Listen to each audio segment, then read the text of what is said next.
Well, San Angelo is got two kinds of people in it. You have the came heres and the born heres. I'm a came here. Okay. And I got here in 2005. I had sold a business in Del Rio, and we moved up here, bought the biggest house I could, because I knew that I was as an entrepreneur, you don't know if you're going to be up or down the next year. So we moved up here and started a new life. I worked, initially I came up here, I sold an internet service provider that I founded down in Del Rio, Texas, because I was stationed at Laughlin. I was a T-38 instructor pilot. It was my last hurrah in the Air Force. I spent 20 years in, 14 active duty, and 6 as a reservist. And while we were there, you had to make major. That's a big deal. And to make major, you have to get a master's degree. And so a bunch of us were getting a master's degree at Sul Ross. They had a Rio Grande campus there at Laughlin. And one of the courses I was getting an MBA. And one of the courses we took was a thing called international business.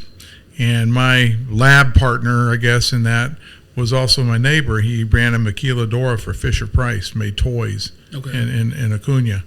And we got to talking about doing our project together. I said, what we need to do is we need to figure out how to do an internet service provider, because I was tired of driving all the way to Austin, to do this. I mean, this is back in 95. I was tired of driving to Austin every weekend trying to, research our papers and stuff like that for our degree. And anyway, we shopped the idea around to a San Angelo company called WCS Online, who sold pagers, of all things, right? This is really before cell phones kind of took off. And the guy from WCS Online, from San Angelo, says, that internet thing is just a fad. It's going to go away. Mm-hmm. And I went back and told my neighbor, his name was John Martin. I said, hey, WCS Online would want to do it. And he said, well, let's do it. And so I went to Austin, and a friend of mine I went to Texas A&M with, he was getting his doctorate in astrophysics. And so I stayed at his house in Austin, and he showed me how to log on to this computer at University of Texas. And you could browse the stacks in the library there. And I thought that was pretty cool. And he goes, oh, wait, let me show you the World Wide Web. And he opened up he had a Next computer, and he opened up Mosaic, and he showed me the World Wide Web. I said, man, that is really cool. We got to figure out how to get that in San Angelo, Texas, or get that in Del Rio. This is 95, 94, 95. Okay. And so John Martin and we went and got the network operations guy at Laughlin, a guy named Jerry Kemp. He was an airman. Mm-hmm. And we convinced him to join us as an employee. And we stood up a BSDI Unix server, and we had bookshelves full of these U.S. robotics modems. We started off with Sportsters, and then we had to elevate it up to Couriers because the Sportsters kept burning out. And we had a 56K line. I don't know if you know the internet terminology, but back in those days, a T1 line in Del Rio, Texas was about $5,000 a month. Mm-hmm. 56K line was 1.5 megabit. Yeah. Right? That 56K line was very little, a couple $100 a month. And we ended up getting several 56K lines and bonded them together with multi-link PPP. I don't know if you're familiar with that. Yep. I had to become a pretty good network guy. And then eventually we were able to get a T1 line for about $2,000, and we graduated T1 line. By the time we were done with DelRio.com, we had OC3s and T3s were way out, way too much. They were laying a lot of fiber through town, or actually down the railroad tracks down the Southern Pacific, and so I was trying to tap into that. But anyway, by the end of it, we probably had a dozen T1 lines all over town. We had 10 towers in 2 countries. Were you the ISP? We were the ISP. We were DelRio.com. And part of the DelRio.com thing, when I was there, the thing I learned that I liked doing, because I was an architecture major at A&M, was I really enjoyed messing around with Photoshop and Illustrator, and I learned a lot about how to do first HTML. I mean, there's a lot of businesses here, like the Bank and Trust. I built the first Bank and Trust website. Okay. Nice. They're a local bank here. Well, they're from Del Rio, but they have two branches here now. And anyways, I really started getting into the World Wide Web stuff, part of it, and designing for it. I did probably 30, 40 websites, and I was getting better and better at it. And back in those days, you would take a table, create a table, and you would slice up an image to create the splash page. I learned how to do all the modern stuff. Did you do that in Dreamweaver? We used Dreamweaver wasn't there yet. Okay, I was using actually the first tool I used for web development was BB Edit on the Mac. Okay. And BB Edit, I still use it today. I write most of the stories I write on San Angelo Live. I write it in BB Edit. Okay. Nice. I don't use Pages or MS Word or whatever that is. Microsoft 365. You got to pay. That's still a thing. Yeah. BB Edit's very lightweight and it's very fast, and it serves its purpose. But I started learning how to do. I was a back end guy, and I learned how to configure the servers, and we'd set up a web server. If I may interrupt, how old were you at this time? Shoot, man, you asked me to probably in my 30s. Okay. Yeah, in my 30s, I learned how to set up servers and learned Apache, which is the web server software. Heck, I learned a lot about SendMail and then Postfix, and you name it. In fact, we even set up a caching server. We were kind of ahead of our time. Today they call them CDNs, like Cloudflare. Yes. But we had a server called Squid that cached everything, and it actually tracked how many, what websites people were going to and stuff like that. Yeah. Top 10 websites, only 2 were non-porn. Okay. And this is back in the 90s. Yeah. Anyway, while I was doing that, we built a pretty sizable user base. We probably had about 5,000 accounts, and I was at the time I was also the voting officer at Laughlin Air Force Base, and a voting officer is like an extra duty that an officer does to try to get promoted, which we're all trying to make major. We're all a bunch of captains fighting to get major. Mm-hmm. And so I was the voting officer for Laughlin, and I registered just about everyone who. If you were a chicken, I registered you to vote. Okay. We had a big turnout in the election of '96. And the election of '96, if people remember, that was Bob Dole versus Bill Clinton. And Bill Clinton was going for his second term. And everyone in the military hated Bill Clinton. Mm-hmm. And so back then, the way Texas did its voting, you could pull the lever for all Republican or you could pull the lever for all Democrat. Well, everyone in the base pulled the lever for all Republican, including the absentee votes. Okay. And the Democrat Party of Texas, led by Ann Richards' ex-husband, his divorced husband, who was the attorney, they sued Val Verde County. Val Verde County is, of course, that's the county that Del Rio's in. They sued them because they said that the absentee military vote diluted the Hispanic vote. Mm. And what had happened was, because of those it was about 800 votes associated with Laughlin. Because of those 800 votes, they had flipped the election to all Republicans, and they elected the first Republican sheriff of Val Verde County since Reconstruction. Okay. So like in 114 years, there had never been a Republican sheriff. His name was Dwayne Jernigan, and they wouldn't let him get sworn in. In January '97, they wouldn't swear in Dwayne Jernigan. The other one, it was a commissioner precinct 1 for the county commissioner's court down there. And all Texas counties, rural counties are the same. As a window pane, precinct 1's always generally the bottom right or the southeast quadrant, and that was where San Felipe neighborhood was. Okay. And because San Felipe neighborhood is in the same precinct as all the Laughlin votes, the San Felipe, the barrio, basically elected a Republican commissioner. So anyway, I was more concerned about the sheriff. He was, I got to know him. He's a pretty good guy. He's still down there, good old Dwayne Jernigan. And I went to bat for, I started saying, I got to go to bat for this guy. So I went to the paper, the Del Rio News Herald, and I talked to the publisher. His name was Joe San Miguel. Okay. And old Joe San Miguel looked at me, what's this white boy doing in my damn office, And he goes, well, we're not going to take this up because it's too controversial, and I don't want to mess with it.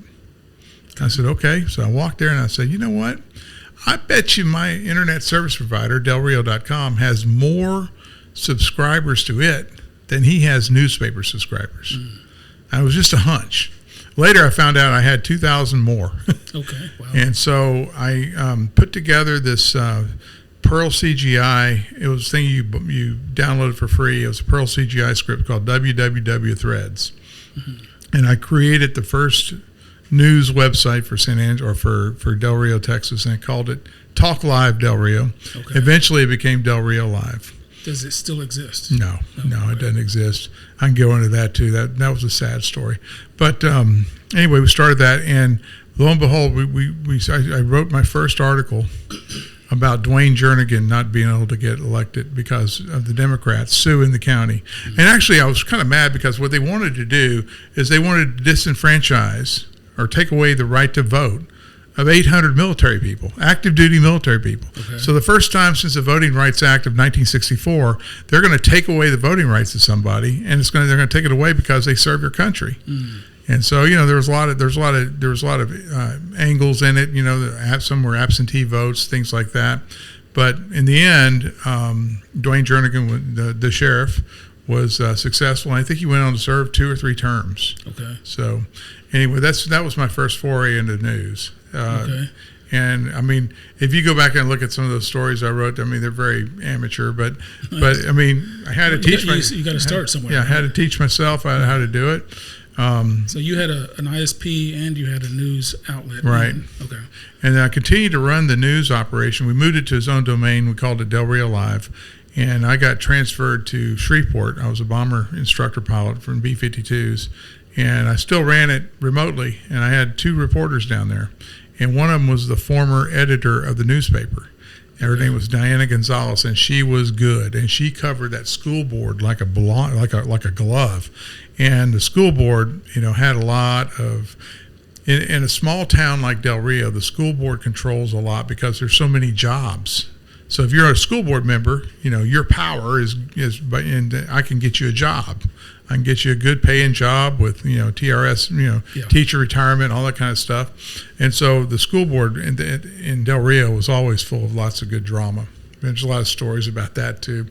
But it came up when I was supposed to re-up and continue. And what I did was I applied to become a reservist. I was at Barksdale, which is in Bossier City, near Shreveport. And I applied to be a reservist instructor pilot in the T-38 back at Laughlin, take my old job back, except this time as part-timer. And I went back there and grew DelRio.com into bigger and bigger and bigger things, and using the Del Rio Live angle. So if you were on DelRio.com, you got Del Rio Live. Okay. And, so that was my first foray. We eventually sold it to some venture capitalists who were building some kind of wireless thing all over the place, and that's when I moved here. Okay. So why did you move to San Angelo? What lured you here?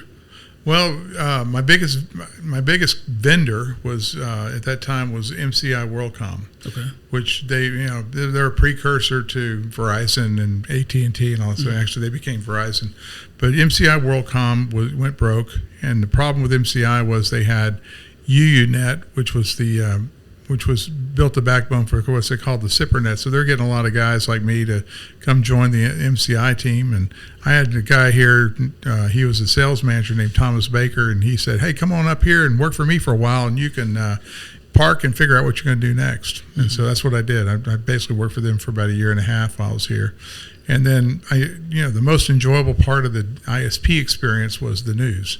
So I built a big business plan around how can I take this Del Rio Live concept and make it bigger and better?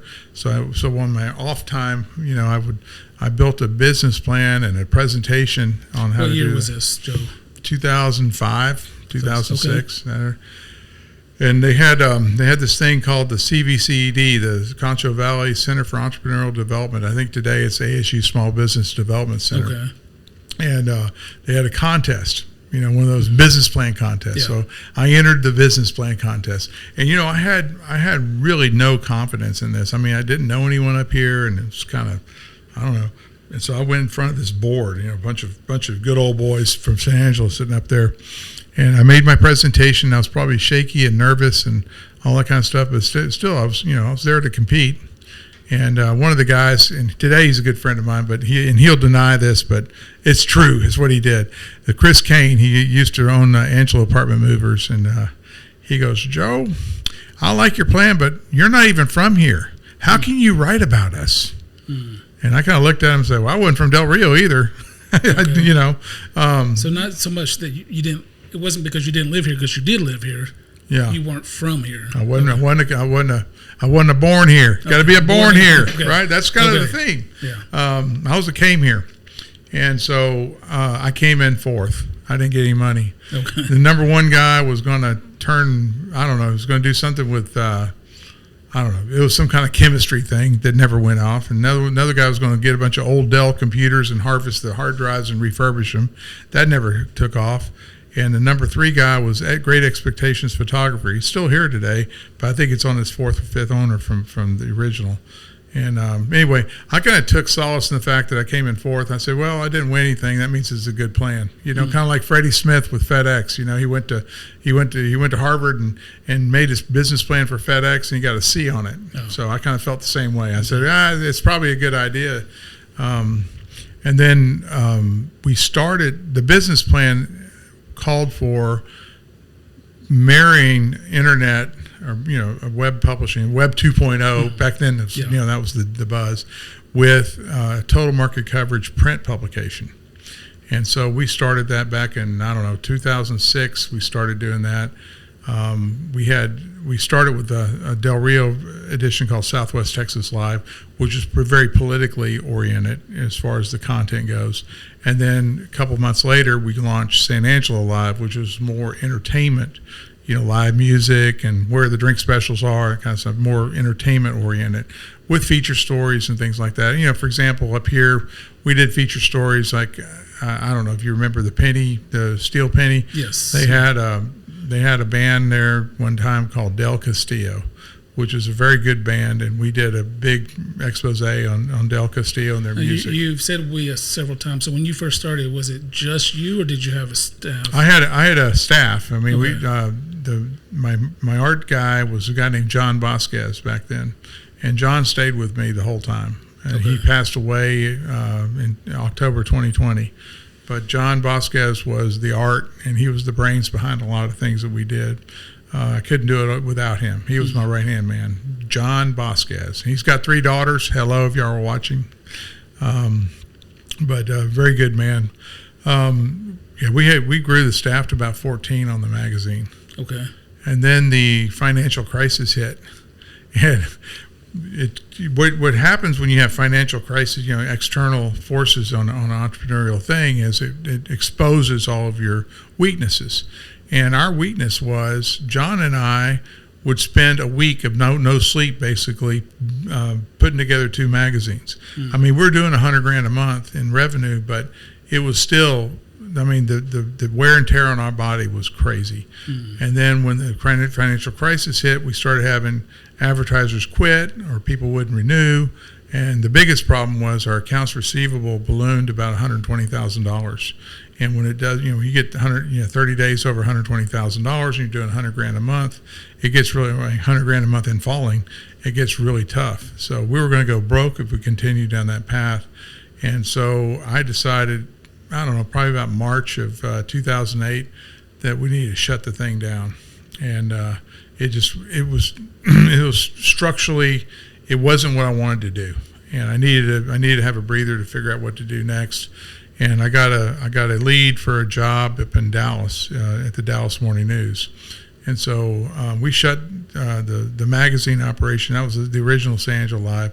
We shut that down, and I went to the Dallas Morning News. At the time we shut it down, our revenue dropped from $100,000 a month to about $35,000 a month. It dropped. So it was just a magazine at the time. It was a magazine with a web component. Okay. So you had a website. We had two websites. We had Southwest Texas Live and San Angelo Live, and then we had 2 magazines. One for the Del Rio area, which was Del Rio to Sanderson down to Uvalde, over to Uvalde down to Eagle Pass, and then the San Angelo one did like Sonora all the way up to Robert Lee, Murchison, all the way out to Brady. And what we did with the magazines, we direct mailed it to 42,000 addresses between the 2 editions. Wow. Okay. So I learned a lot about bulk mail. I mean, I'd drive up we printed it in Dallas at a place called Dallas Offset, and I'd go up to Dallas with a U-Haul trailer, load up all the stuff, and I'd drop it off at all these post offices. So you were really hustling. Oh yeah, we're hustling, man. We're making it work. We had 7 or 8 car dealerships combined. As advertisers. I mean, we had car dealerships out of San Antonio advertising the thing, or at least the Southwest Texas edition. Up here, I think most of the advertisers up here were service oriented. We didn't. I don't think we had a card. We tried to get them. We got Jim Bass a couple times, I think, but we didn't get any major advertisers here. The San Angelo one always lagged in revenue to the Del Rio one, just because I knew more people in Del Rio.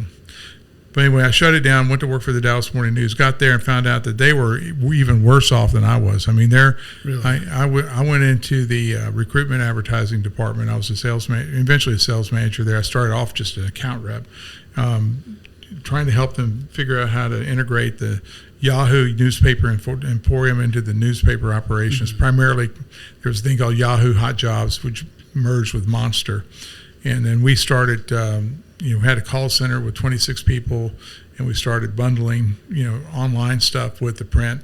And it really taught me a lot about that the newspapers had no clue about how to deal with digital media. I mean, really, that whole place was so full of themselves. And within 1 year, their revenue dropped about 80% on classifieds, primarily driven by Craigslist. Okay. And this is 2008. 2008. Okay. Yeah. And that was across really the country, wasn't it? Oh yeah. I mean, you saw, I was working for Belo at the time, and Belo was having trouble with Denton. They were having trouble with Dallas. Even their TV stations, WFAA, they were having trouble. And I mean, my first thing I did was I went to a place called Comerica Bank with my boss, and they negotiated a $120,000 advertising commit for that year down to like $10,000 total. I mean, that's how bad it was. Mm-hmm. It was, and you could take the front of the help wanted section on Wednesday or Sunday in the paper. A quarter page ad used to cost $16,000. Now for $16,000, I can get a lot of leads on today, ZipRecruiter, for example. So it really decimated newspaper revenue, and it really changed the way journalism is performed. And one of the things, Jim Maroney was the publisher of the Dallas Morning News, and we had a big meeting with everyone in there, and he said, we had a story last night that was probably the most read story ever in the history of the Dallas Morning News. He goes, but based on all those readers, I can't pay for the writer, the journalist, or the 4 copy editors, or the photographer. I can't pay their salaries off of what we made on that, because at that time they had so much traffic. They were selling what's called remnant banner ads, and the remnant banner ads were paying 30 cents per 1,000 impressions. He goes, I can't make money this way, so y'all come up with ideas. And I raised my hand after a little bit.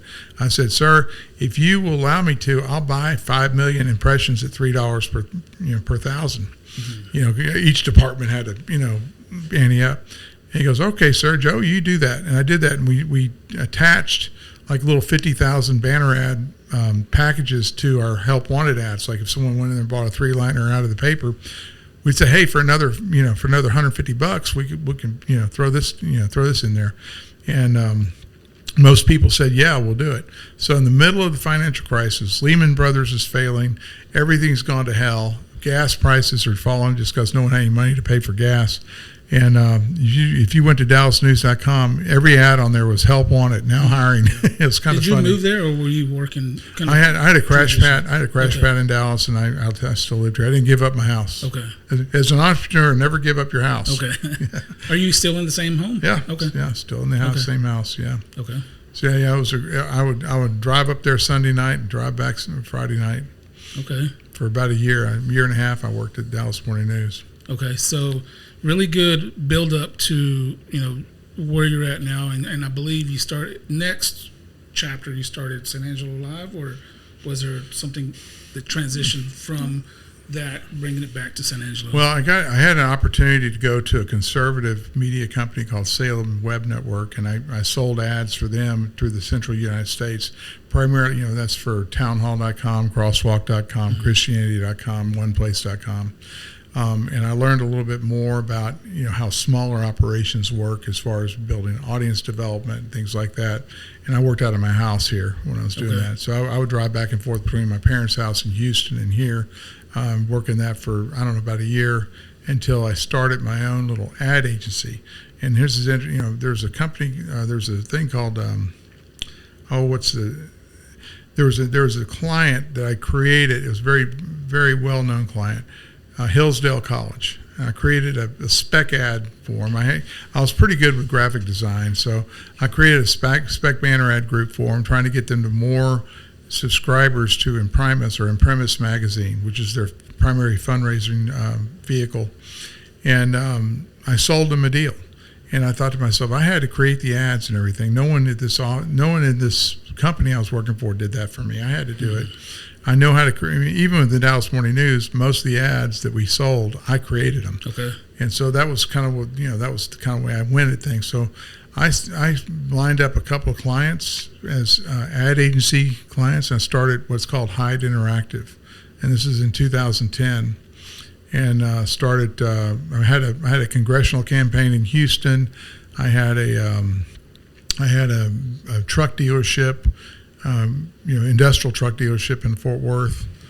A couple other clients, and basically it was kind of like the bedrock for it. And I just started doing ad agency stuff, digital advertising stuff for them, and YouTube videos and, I don't know, banner ad campaigns, SEO, websites, and eventually I landed a deal with a company called Funimation out of Dallas, and I was on the team to create their the redesign of their website, probably version 20.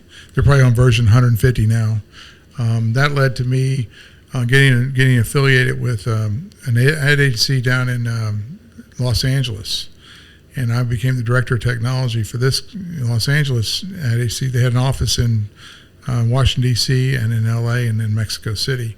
And so I managed a team of web developers primarily in Mexico. And we had big clients. And I made some really big websites. And while I was doing that, I said, I could do this. I don't have to work for someone else. So I started trying to figure out how to create websites myself and get paid. So I started applying. I mean, I put in a bunch of bid packages all around Texas for school districts and cities and things like that. And we landed some deals.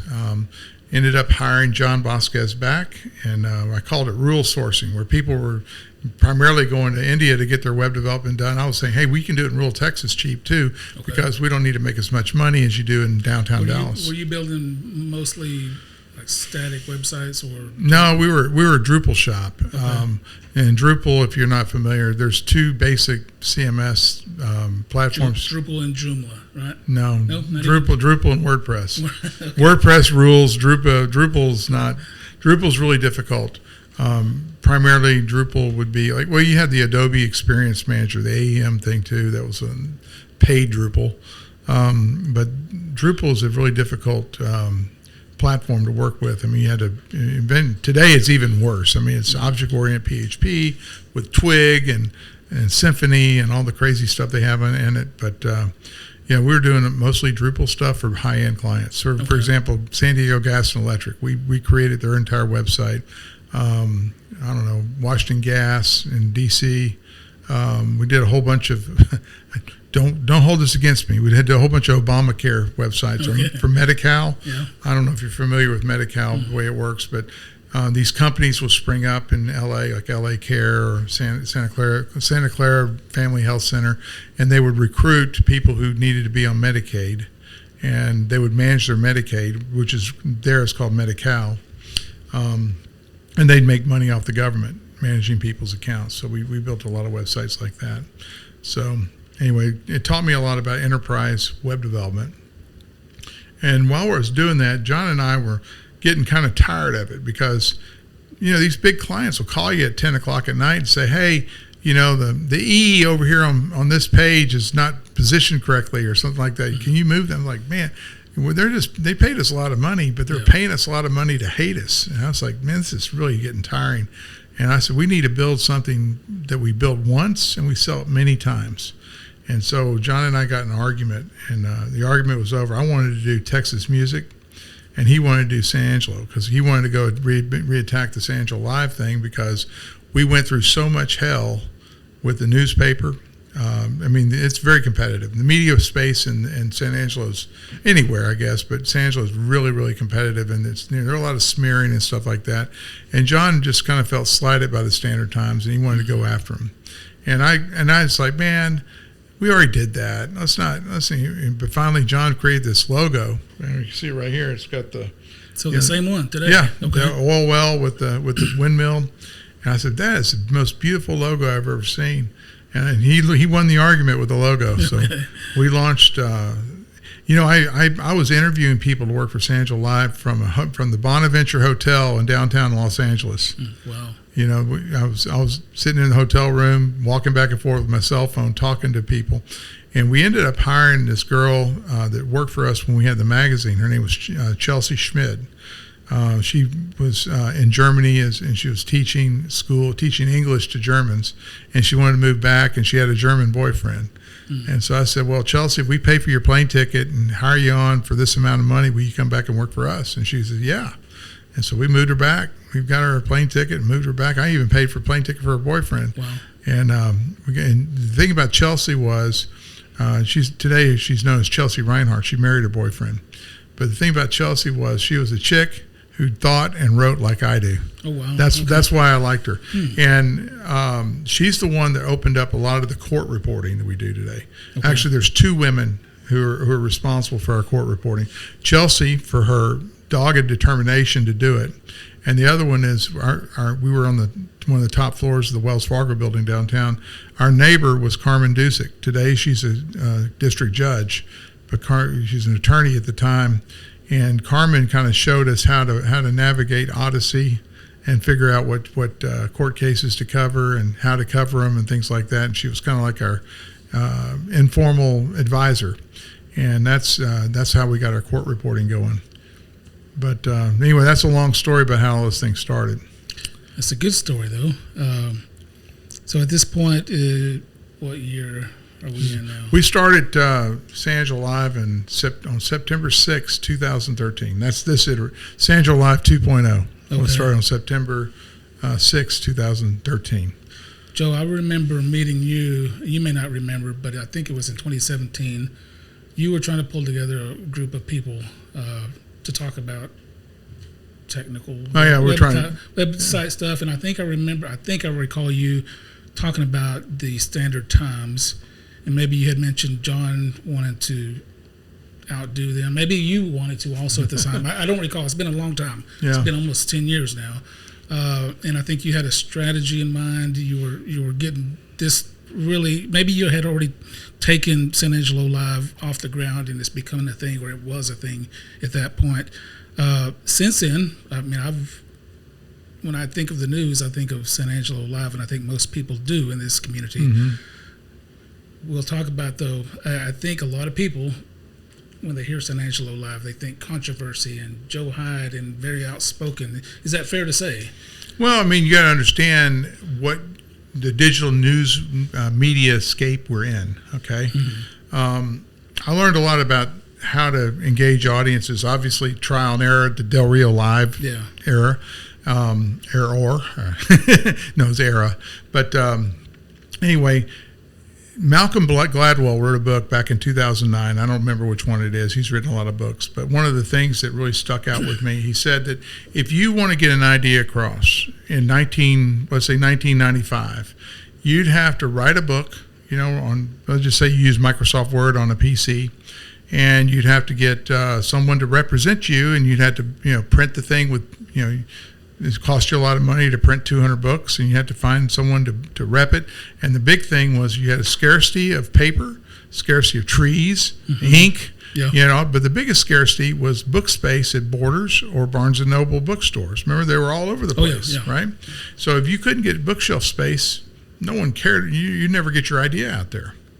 Fast forward to today, you can Gabe Menchaca can come up with the craziest idea, write a book about it in 2 days, and publish it onto a Kindle, mm-hmm. right? Or you can make a tweet about it, or you can write a Facebook post, or you can build a small website with your idea. There's so much stuff out there, and the scarcity is no longer bookshelf space at Barnes & Noble or at Borders. It's mindshare. So attention. So you have to get their attention. Mm-hmm. And if you can't get people's attention, you might as well shut down your media company. And, it's the truth. It's the truth everywhere. I told you I was at the Dallas Morning News. Well, the Dallas Morning News has more controversial headlines than we do, and they get awards for it, right? But the difference is, I'm not a left-wing lunatic like they have over there at the Dallas Morning News now. I mean, the place has been taken over by woke. So yeah, I can create woke. I mean, think about leading up. The Trump era has kind of changed a lot of things, but everyone turned woke in about 2018 or 19, and all of a sudden, I mean, heck, the New York Times. The whole reason why they survive as a paper is they created a paywall for a bunch of left-wingers to pay for, and they have to write toward their audience. Right? I write toward my audience here in San Angelo. My audience here in San Angelo, I'll tell you this, if people think that everyone's concerned about city council meetings or county commissioner court or they want to report about school board, I would say that 90% of the people in this town don't even know the difference between the three. Mm-hmm. How many times do you see on social media someone blaming the city for something the school district did? Yeah. Or vice versa. But usually it's the city. The city gets blamed for everything because it's in so much of our lives. I mean, they own the water department, they own the trash, they own all the venues like the River Stage and the Coliseum. They tax you. Mm-hmm. And they own the police, they own the fire department. They encompass so much of your life that most people think it's the city council or the mayor that causes things like the school board to raise your taxes. And that's not the case. So what I'm getting at is, in this town, I would say there's probably, we'll just say we have a town of 100,000 people. Out of 100,000 people, I'd say maybe 3,000 to 5,000 people are engaged in civic stories. That's city council, school board, county commissioner's court. The rest of them don't know what the heck. They don't care. So in order to get, I'll back up a second. So that, we're saying 3,000 people are interested in civic stories. When I was in Del Rio, one of my mentors was a guy named Larry Mariner. And Larry Mariner owned a radio station called KDLK, 94.3, Forum Broadcasting. And I would sit there and drink some beer with Larry, and he explained to me the media business. He said the whole deal about media, to be successful in media, particularly free media, because that's what radio is you have to create a mass appeal audience. And I said, Larry, what do you mean by mass appeal audience? And he goes, you want everyone to listen to your station, no matter if they're country fans or they're rock fans or they're somewhere in between. I said, okay. So he says, you have to address all of the market. Well, the way to address all the market from the news media, from a newspaper perspective, is understand what people want to know. If you drive home from work and you see a crash on Loop 306, you want to know what happened. If you're sitting in your house and all of a sudden you have 7 cop cars down at the end of the street, you want to know not only why are they there, but you want to know right now why they're there. And so John Vasquez and I figured out this system of covering breaking news that we use to this day. It's kind of based on a British model where you have, and we killed everyone with this. No one understood how we were doing it. Now they do, and they do the same thing. But what you do, we'd send one, John would go to the unit, or I'd go to the unit, and the other guy would be back at the office or at home, and they'd start sending all the information, pictures, and little updates and stuff like that, or audio recordings of the cop saying what's going on, back to someone who we call the base. And the base gets the story. How are you becoming aware of these events then? Like, how do you know? Well, back when we first started, the police didn't know what to do with us. They were like, they're everywhere. Well, it was really easy because everything was out in the open, and you can just pick up a scanner and you can listen. Okay. And we had some help too. We had some journeyman police officers come to us. In fact, my source, back in Watergate, you had deep throat. We called ours long neck. Okay. So long neck came over one day, and he says, "I really like what you're doing." And you got to realize we're coming off an era in news coverage in San Angelo where the Standard Times was trying to be liberal. I mean, they really were trying to be liberal. And I don't know if you remember this, back in 2010 or so, there was an incident where a police officer tased a man, and he caught on fire. And I think he was a minority. So he caught on fire, so that became a big deal. And that's why the Standard Times is dogging on the police all the time. The Standard Times editorial, operation assumed the police were always wrong. And we went in there. I was a veteran. I mean, I was in the Air Force. I fought wars. I understand, combat arms. I understand that's what they're up against. And we started with the police are always right.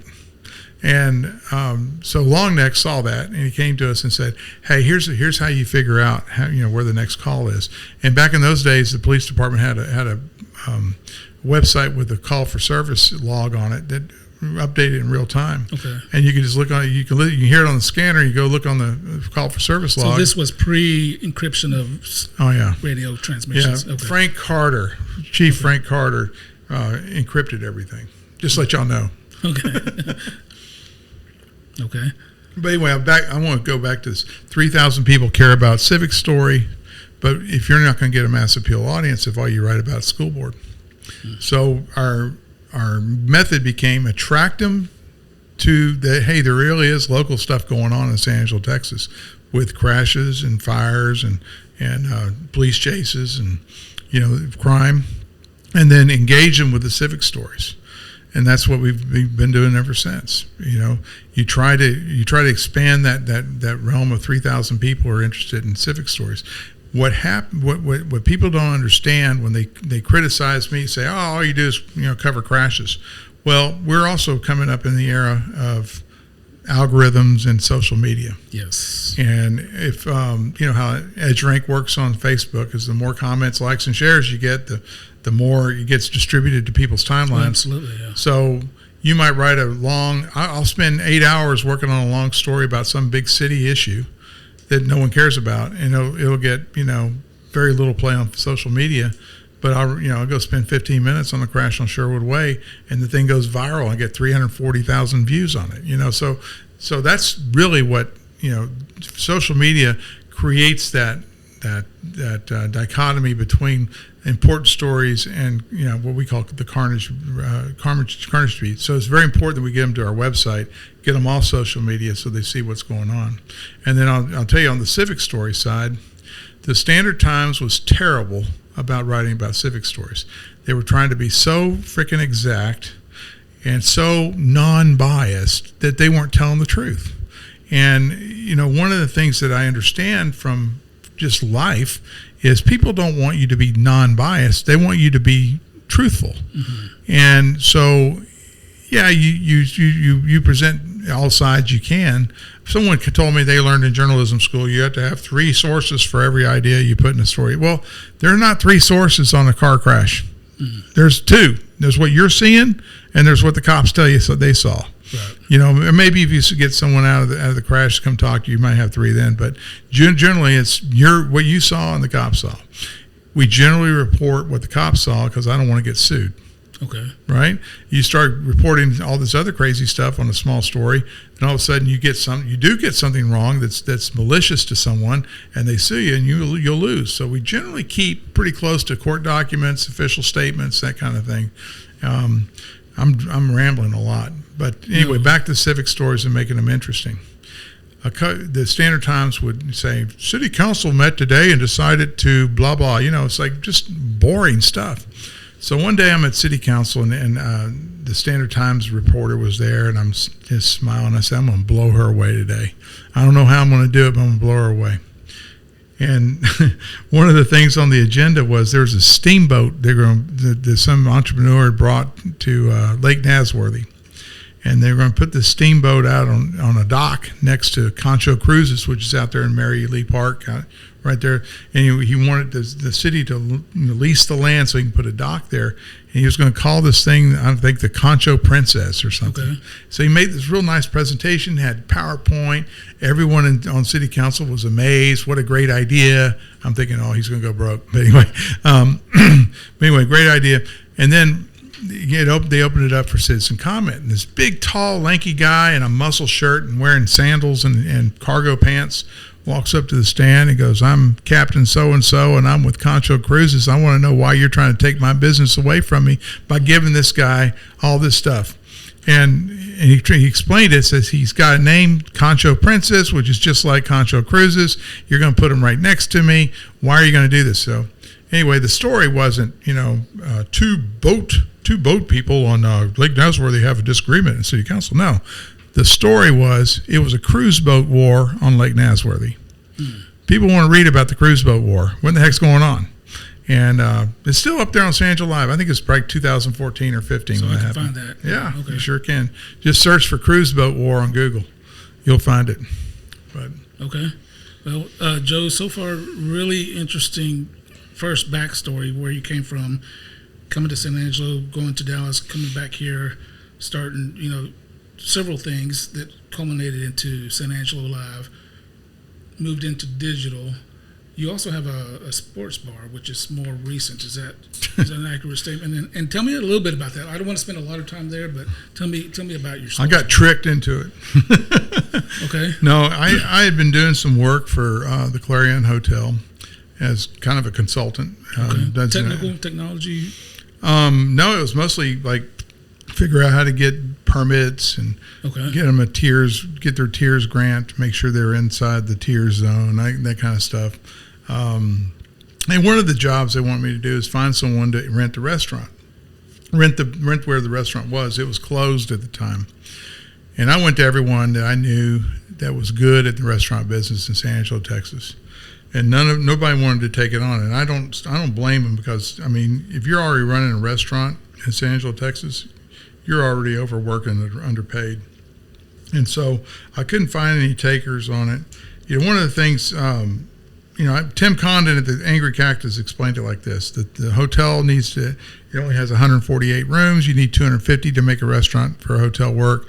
There's not enough traffic along Rio Concho Drive to really build any kind of clientele. He goes, it's a dog, it won't work. It is kind of tucked away back there. Yeah. So he told me it'll never work, and that kind of stuck with me. Don't tell Joe Hyde something won't work. So I ended up putting together a 3-way partnership, and went to the hotel and said, all right, it's me and 2 other guys. We're going to try to make it work. And hotel said, yes, great, let's do it. And so we started it, and when we started it just started growing and growing and growing. So it started doing all right. I eventually got rid of the 2 partners. One of them stole from me, and the other one lived in Lubbock. He needed to move back to Lubbock. So now I'm like, not that I wanted to be. To get rid of him, was that a legal battle or challenge, or was just bottom out? Just bottom out. Okay. And then my thought was, I'll get this started with these 2 guys. I'll get my payout in 6 months. I'll be done. And I would have solved the problem for the hotel. Oh no. Now I'm running the dang bar too. Okay. But in a lot of ways, you could say that the ArcLight, that's what it's called, the ArcLight down on Rio Concho Drive, is a vertical play on the news media, because I spent a lot of my advertisers in the early days were bars. So let me ask this though: you were the publisher, the director, I think, of San Angelo Live. You're spending all your time there, and then you buy a sports bar. Yeah. So no, I don't sleep. Did you shift a lot of your priority and your focus and your time to the bar, and if you did you kind of hand that responsibility for day-to-day operations on San Angelo Live? San Angelo Live has got to the point where it pretty much runs itself. Okay. In fact, it's even worse. The story is even worse. At the time that bar opportunity opened up, we were also trying to launch South Plains Live in Lubbock. And what I had to do is I had to shut that down.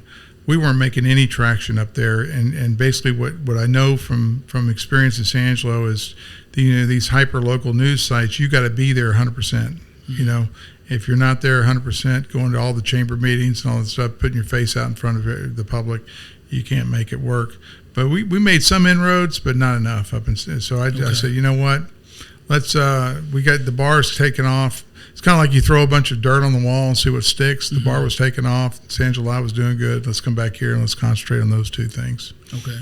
Is the live bar scene in San Angelo pretty lively, for lack of a better way to put it?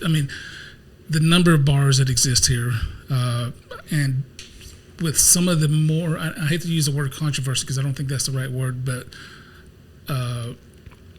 crime and some stabbing, some deaths at some of the live music venues or bars. Don't say it, live music venues. Okay. And the big picture is, if you look at San Angelo economy today, everyone thinks, we're doing great. We're not doing great. Our sales tax revenue this year, this is 2020, FY 2026, is up 3% over last year, just 3%. What's the inflation rate? About 4.7%. So we're not even growing with inflation right now. So it's kind of a tough gig right now. And the other thing is the Iran war driving price, gas prices up to $4.17 a gallon. Heck, diesel one time, I filled up my truck. It was $6 a gallon for diesel. I mean, it costs you over $150 to fill up an F-250. Those things aren't helping at all. So you're seeing some suppression of our sales tax revenue in the reporting because of all this. There's nothing big coming to San Angelo other than the school bond. The $400 million in school bond that we approved last year. Those bond projects are starting to kick off, and you'll see next year or next month, which we're recording right now at the end of July. So in August, they're going to accept whoever. They're going to decide whoever's going to be the main contractor for the Glen Middle School thing. That's a $125 million project. That'll help a little bit. But I mean, we're basically robbing Peter to pay Paul right now as far as our economy goes. So we need to have things happen in this town to juice our economy. Give you some comparisons. Midland's sales tax revenue is up 10.3%. Abilene's up almost 30%. Wow. Lubbock is up about 11%, I think. So, and statewide, everything's up about 6%. So, I wrote a big article about that.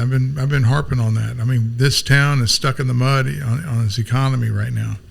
So, you asked a question about bars. I guess gave you the big picture on the economy, and that impacts people's discretionary income when you don't have like major projects happening in your area. It's just not good. So, we need to have things happen in this town that grows this economy, gives us opportunities. Okay. And I learned this in the Air Force. I was involved in two bases that closed down. One was Anderson Air Force Base in Guam when we moved the bomb squadron out of there. The other was up in Marquette, Michigan, K.I. Sawyer Air Force Base. The payroll for an Air Force base gets passed around 6 times. So if your payroll's $1 million, it's $6 million worth of impact to the local economy. So when you have growing payrolls in your town, it impacts it 6x, Mm-hmm. So, and we don't have that right now. I don't think we have anything growing payrolls. I might be wrong, but I just don't see it right now. And certainly the big numbers, coming from the state are backing up what I just said. So, we could do better, San Angelo, is what I'm hearing. Is there anything in your mind that San Angelo does well right now? San Angelo is a very diversified economy. You have Angelo State University, that's state money. You got Goodfield Air Force Base, that's federal money. You have a lot of public sector, and of course you have a school district. Every other 254 counties in Texas have the school district, that's good money for the local economy. So we're more diversified than boom bust Midland, Odessa. The thing we really don't, I think that we need is, Brenda Gunner, who is our mayor up until a year ago, she had it right. She said, we need more planes, trains, and automobiles here. So we need more transportation. You put transportation in, people can build things and ship it out. And she tried to do it with that railport. Mm-hmm. The railport kind of became a dud. But at least it was a try, right. And it didn't cost the city anything to do. Well, it cost them $700,000 to do it. But things like that, thinking outside the box. Our airport, there's talk about building a spaceport out here. So those are things to think hard about. The other thing is Angelo State University's flight school was a very smart thing because that brings, when you start teaching kids to be air traffic controllers and pilots and aircraft mechanics like they are now, that's going to spur some business. So I think the airport is a good motivator out there. But if you're looking around, those are the big opportunities I see. What are your thoughts briefly on the feasibility of a spaceport, or even the idea that? Well, they call Midland's airport's called a spaceport. Okay. How many rocket ships take off from that? Okay. So no, it's not feasible. Okay. I mean, you really have Blue Origin and you have SpaceX. SpaceX has already built their home down in Brownsville. Blue Origin's out there in Van Horn or something like that. Van Horn, yeah. Yeah. So I don't know why they would. I don't know why they would move here, but maybe someone knows something I don't. Right. Maybe. But, I mean, it's the Concho Valley area, right? Not just right. They're not looking at San Angelo. They're looking at they're looking at some land somewhere. Yeah. Right. Some rancher's going to get rich. Selling all his land. I think some ranchers that are getting rich right now on some data center land. Data center land, okay. Yeah, we'll talk about that here in a moment. So let's kind of shift into. We've talked a lot about business, what San Angelo does well, what they don't do well, but we really haven't touched on technology and how. Other than the technology and the businesses that you've ran, the ISP, the digital transition from paper magazine news to digital web. Tell me a little bit more about your thoughts on technology, the transition in the world in San Angelo, and how you have kind of fostered that in the things that you do. I don't know if I fostered anything. Okay. It's all about the OSI model. I mean, we're talking about technology stuff, right? So I started on OSI level 1, 2, 3, and 4. The wires and the routers and the hardware, and I moved up to the application layer, I guess, when I was building like the Squid servers and things like that. And San Angelo Live is actually layer 7. It's content, right? Can you quickly name the 7 layers? No, I can't. It's been too long. Okay. I just know that your layer 1, 2, 3, and 4 is TCP/IP, the wires. I can't remember what it. But all the way up to layer 5 is like MySQL, like a SQL server. Layer 6 is like Gmail. Layer 7 would be San Angelo Live content. I think I could count up to 3: the physical, data link, network, and transport. That's about as far as I can go. That's about as fast as you can go. Yeah. But anyway, that's really what the tech business is. Where on the OSI layer, or what OSI layers are you going to try to take over? That's what I always looked at. Right. Okay. So where are your opportunities? San Angelo, back in 1952 or 53, some people, forward-thinking people from San Angelo, went up to Laughlin, Oklahoma, and they stole the phone company from Laughlin, Oklahoma, moved it down here, and it became known as GTE. Okay. And then GTE Southwest, and then Verizon, then Frontier. And actually, Verizon's now buying Frontier, so it's like a big circle. But when they brought GTE back here, they built really good telecom infrastructure in San Angelo, Texas. And if you talk to people, back in the 2000s when the broadband internet was going out, we hadn't laid any fiber anywhere and stuff like that. We had very, really good connectivity to the internet. When you compare this area to Midland, Odessa, or Abilene, we had really, really good connectivity, and we still do to this day. I think there's 7 entry points for broadband internet into San Angelo, so we have a lot of internet, a lot of broadband here. Our last mile infrastructure's not bad. I mean, Suddenlink and now Optimum's done a good job of building out the cable modem infrastructure. Now you have all these fiber providers. We had started off with Conterra, now it's Vexus, I guess. And, Frontier's laying fiber everywhere. So our last mile is getting better. We also had a lot of wireless providers that have done a really good job. I mean, for years you had West Central Net, right? Yeah. They're no more, but I mean, and then you had Sterling Cable with their wireless opportunities. But if you're out there in the hinterlands like where I live, I got Starlink, and Starlink is really, really good wireless. It's really good. Is it? Okay. Yes. Okay. It's. I mean, I can watch Netflix. What kind of speeds are you pulling down now today? They're fast enough. I haven't done it. It's multi-meg. I mean, I don't want to run too many speed tests because I think after a certain point they start gating you. They start bit rating you. So I'm like, I don't know if I want to do that. But as long as everything works, right? I can watch Netflix and code same time. So I'm good with it. There you go. And it's very, very stable. There's no wireless used to back in the day, back in 2000s when Joe Hyde was doing it. It'd go up and down. I remember running around from tower to tower. We had a network of microtik routers. I don't know if you ever heard of microtik. Yes, yeah. Everything was running off of microtik routers, and we had these Enteras's APs, access points. Oh, it was a bear. And we had monitoring back at we had the network operations center. We had a bunch of monitors out that monitor all the towers. But today, you're not doing any of that stuff. You just turn on your dang computer and get on somewhere wireless. So are you relying on wireless where you live because that's the option? That's it. That's all we got. I mean, unless I wanted to go back to dial-up. There you go. Hey, bring it back, Joe. Yeah. No. Don't want to do that. Make a fad, make a movement. So tell me, maybe you don't do anything business-wise with artificial intelligence, or maybe you do. Give me your thoughts on. No, I think AI is the next frontier, and some of the things that right now, you listen to people doing Chat GPT. The bar business. All right, look at every bar flyer on social media. Someone doing it in Chat GPT and says, "I'm going to have $1 long next tonight. Make me a flyer." And they all look the same, no matter what business you're in. They all look the same. Yeah. That's basically they're just using the prompt as a supercharged web search thing, or to make silly little memes and little flyers for bars.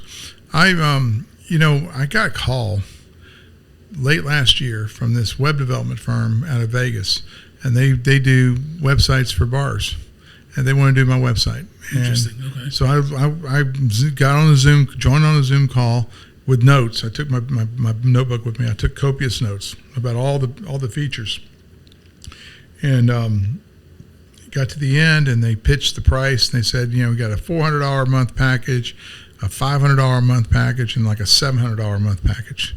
Which one do you want? I mean, it was like they were putting the screws in. I said, if I was going to do this, I'd do the $700 a month package. And they said, really? Okay. And then they started, putting together a contract and everything. But wait, I'm not ready to say yes.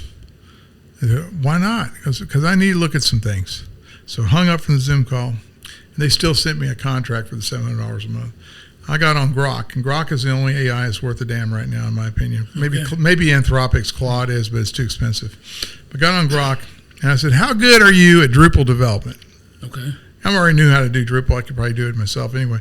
And he goes, oh, I know everything. Okay, cool. So Grok knows everything. So I used Grok, and I built the ArclightSanAngelo.com. That would have taken me, it's very complex. It's a pretty complex website. It has all the features that that lady was trying to sell me from this website web development company. I built that thing in about 3 days. Yeah. It would have taken me 6 weeks back in the old days. But I built it in 3 days because, you get an error message, you're doing some. I think it's taken that long even today for those who are unwilling to use AI or explore the idea of even using AI. Well, I use AI for San Angelo Live, for example. One of the things that makes San Angelo Live work is I'm not totally married to local advertising. I have regional, national advertising on San Angelo Live. I get it through the Google Ad Exchange. I got a very, very good relationship with Google. I mean, I've gone to conferences and stuff like that. I have a rep at Google who'll talk to me. Just because I'm very curious about that, and I don't want to. Well, no, I'll explain how AI. Okay, I got to explain how AI works on this. Okay. So, in order to integrate Google Ad Exchange into, to display the ads, and not only the ads for local advertisers, but for, the national guys, and you want to make sure that if you sell someone 100,000 impressions per month, you got to make sure you deliver those and you don't override them with national ads. I had to create a code base on JavaScript that gives the ad exchange the right, prompts. And I, for years, I wrote that thing. It would take me weeks to make the right script to display the banner ads. Now I just feed my script into Grok and say, make this better, or there's a thing called header bidding where you allow advertisers to bid against each other to get the top spot and that kind of thing. So we've added that. But I use Grok. I'll write the code, and very, very sloppy. It might even have syntax errors in it. And I'll upload it to Grok and say, fix it and make it better. And boom, it'll give out perfect stuff. And it just saves so much time. It just saves a amount. Do the same thing with writing Drupal modules to do various things, So it's just, coding is kind of in a box. There's only so many things you can do with PHP inside the PHP API or inside the JavaScript API. There's only so many AI is very good with that. Yes. It's not good with, free thinking. If it had to go out and just meander around and come up with a business plan, there's so many pits and falls you can make. So you can't just say, Grok, write me a business plan that will be a tree and landscape company. You can't do that. It's going to miss things. But with code, since everything's in a box, it knows everything's in that box, and you can do whatever you want to with it. And you can be very, very efficient in coding things. Mm-hmm. So that's my take on AI. Okay. At least that is one application. Now there's another one. This Claude thing, this personal assistant that checks your email. I'm using OpenClaw, and I'm very impressed with it. So it runs on my laptop, and it can do anything. At the command line, it can change, edit, modify files.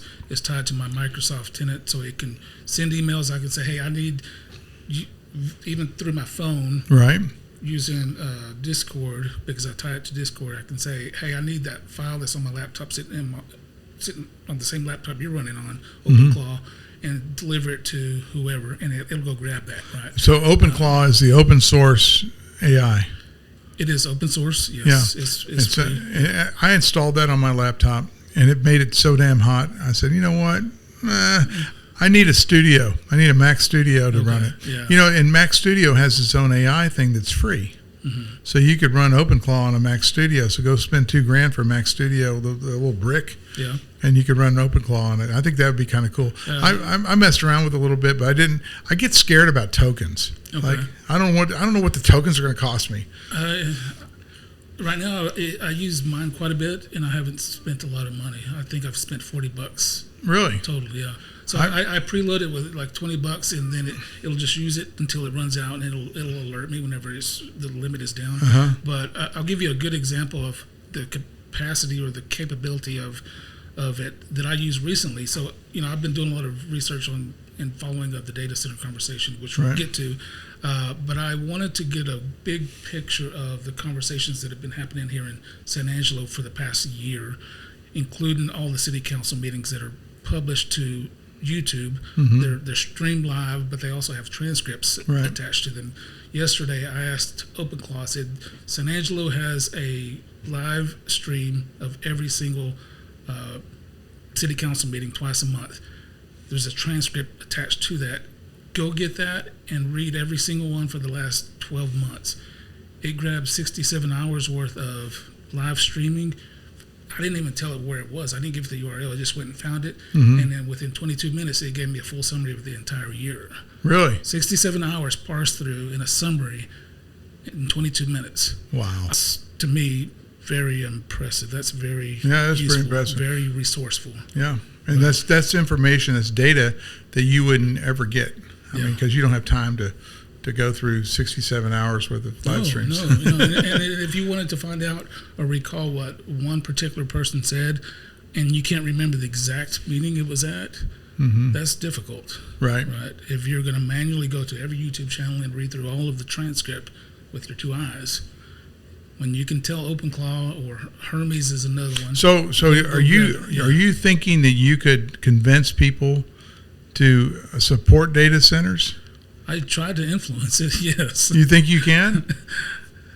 I don't know that I can make a big change, but I try to make it. I think it's impossible, and at least not publicly. And the reason is, once someone throws down the gauntlet and says, I'm against this or I'm for that, their ego's involved. Mm-hmm. They're never going to change their mind in public. Yeah. Never will.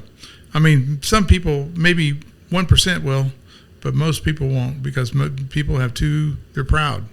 And it's not a hit on them, but they stake their flag in the ground, and they're going to defend that flag.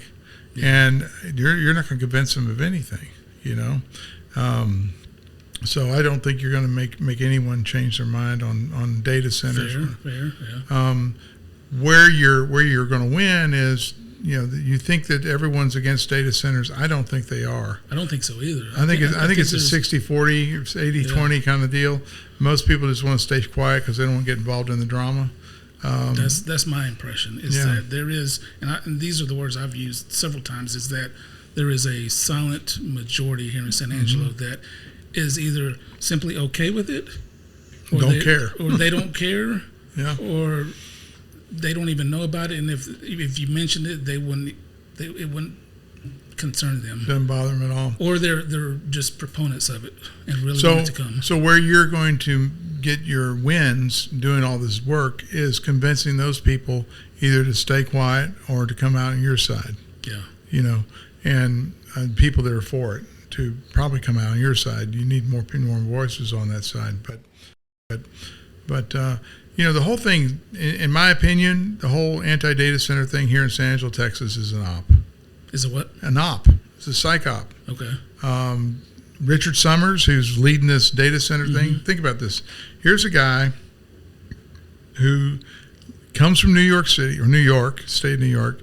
He has a 512 area code. Now, for those who are not in Texas, 512, that's Austin. Yes. That's where all the weirdos are. Anyway, he's only lived here, he hadn't lived here many years. Maybe, I don't know how long he's lived here. I mean, months, years, I don't know. Lives in an apartment. I mean, I think the guy was planted here to rile up people. And, the first data center meeting we had was in the Stevens Library in a conference room. And it was this planner who used to work for the city of San Angelo. I can't remember his name, Miller or something like that. But he was kind of leading, he and his wife were kind of leading the deal. And they had a little flyer they're handing out. And everything on the flyer was wrong. It said it was going to use, 1 billion gallons of water, and the noise was going to be so loud, your ears are going to fall off. I mean, it had all these terrible things on this flyer they're handing out. And so everyone wanted to know about it. Of course, they had Michael Looney, he was the VP of Economic Development from the chamber up there, and they had a city councilman help me out with Patrick Keeley. Patrick Keeley was up there. Yeah. And then it was called at the last minute, and they had the wrong location initially, and we finally found it. And I think Rick Weiss, who's assistant city manager, was there. I think Tom Thompson, the mayor, eventually got there. And we listened to this whole presentation, but it turned into like Looney getting up there and telling us, no big deal. And really isn't that big a deal. But what got me was all the lies about it. And they wouldn't, even when they were shown that they're wrong, they just kept repeating them. And I'm like, what is up with that? And the second thing, you talk about using AI to investigate this. I use Grok, and I wanted to know what the arguments are and how they align with what NGOs, like national NGOs, because there's left-wing non-government organizations, meaning nonprofits, who are funding a lot of this, this campaign against data centers. And why they don't want data centers? I mean, think about who's giving them. It all comes down to who's giving who money. There's suspicion. There's a suspicion that the Chinese are behind it because they don't want us to get ahead on AI. Right. One of the other thing is that I'm just talking about the metadata on the anti-pro AI kind of stuff. The AI, Silicon Valley, all these billionaires that they're pushing this AI, they have really a apocalyptic vision. Listen to Elon Musk talk about it. It's going to take away your job. You're not going to have to work. Basically, he's saying in a couple of years, you're going to have no purpose to your life. What is that? What kind of motivation is that? Yeah. I mean, come on, man. Dudes want to work. Women want to marry guys who work, right, and make money.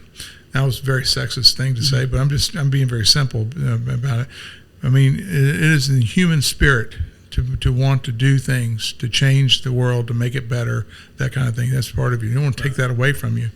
And then so they're saying then they're going to say you're going to be out of work and you're not going to have to work and no one's going to want your work. I mean, come on, man. That's not a sales pitch for AI. Yeah. We just talked about a lot of things you can do with AI, which made us very productive. But I don't. Most people, they want to work. They want to earn their own money. They want to be their own man. That kind of thing. So that comes back around to the question, and I don't think we've asked it yet, or I've asked it, but will AI replace all of our jobs? And my answer to that is no.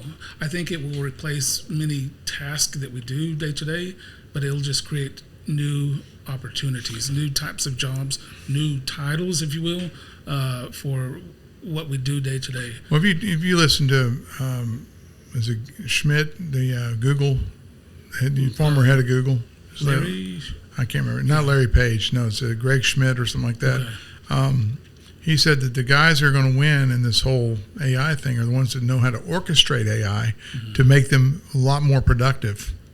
So if I can orchestrate, for example, just give my example, if I'm a Drupal developer working on a development team and I can do 10x the work that everyone else can by harnessing Grok to help me, I just became more valuable to the company. Yeah. Does that make sense? Yeah. But it didn't replace me. It just made me better at my job. Yeah. And so I was orchestrating AI to help me do it. Same thing with you're working with OpenClaw, and your OpenClaw stuff is allowing you to, schedule more podcasts and research your clients better and research all this, years worth of city council live streams. I mean, it's making you a better journalist, by using it. You mentioned the podcast. For every one of these that I do, I feed it the information about the guest, the background, and I also point to their LinkedIn, their personal web pages if they have them, and it does its own research for me, and it puts together a run of show, speaker notes, guest notes, like I email to you, and I don't have to do all that. Yeah. Right. And all I have to do is read through those 5 pages. So you could do a podcast. Yeah. You can do 2 podcasts a day, where you probably used to take you 3 days to research everything, right? So it makes you a lot more efficient, and so the efficiency and the productivity that goes into our national economy, right? So as people become more efficient, more productive, our GDP grows, that kind of thing. So it's good. I mean, we want productivity, but that's the big thing people are asking on the national scale is what kind of is the productivity gain primarily in the enterprise? Is the productivity worth all the costs we're spending on tokens and that kind of thing? Is it worth it yet? We don't know yet. We'll find out.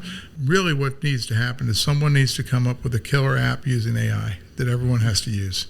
Make something. Right. I think the Claude business model. They hired the guy who created OpenClaw. Mm-hmm. So Claude, Anthropic, hired him. True. Yeah. Right. Yeah.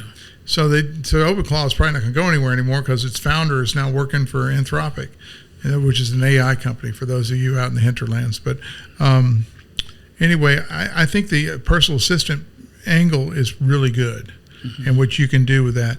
I think also the fact that I can create a mobile app with AI, right? Using AI, orchestrating AI.